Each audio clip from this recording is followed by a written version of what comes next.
been a week since we started the I Am Your Guava Pale Ale, and so now it's time to add our sachet of hops. So over here I have sterilised a straining bag, and the reason why I've done that is so that when you go to fish these hop pellets out, they will all break down, you see, and they'll soak up loads and loads and loads of beer. So when you come to fish it out in a couple of days' time, you can squeeze all the beer out of this and you won't lose hardly any beer. Now the aromas are fantastic, so I'm just tying this in a knot, like that.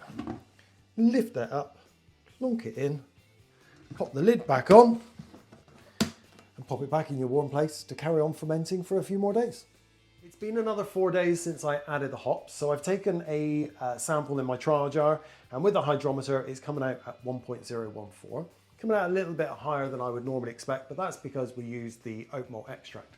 Okay, come on in, James, and have a look at this, because we have got our bags of hops in here, and I have sterilised my hands earlier, so I'm going to now get in here, and our hops have got lots and lots and lots of lovely beer stuck in them. So a quick, simple squeeze, and that's going to get all of that extra lovely beer out, and all that extra lovely flavour too. Right, I'm just going to quickly swirl my hands. The next thing we need to do is siphon this beer off the sediment at the bottom.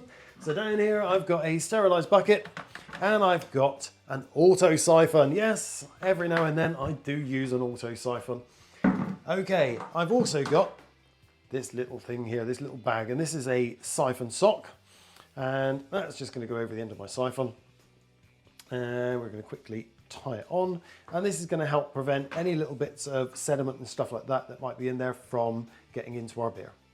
Oh, it's just a matter of putting the siphon in one end, down to the bottom, James, making sure your tube's in the bottom end, back up to here, and a couple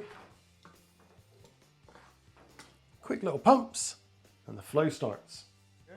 In here I've got 115 grams of brewing sugar, so that this is going to make it nice and fizzy in our bottles. So in that goes. And just give it a gentle stir, but a good stir, so it's all mixed in. So I'm going to put some into bottles and the remainder into a pressure barrel, because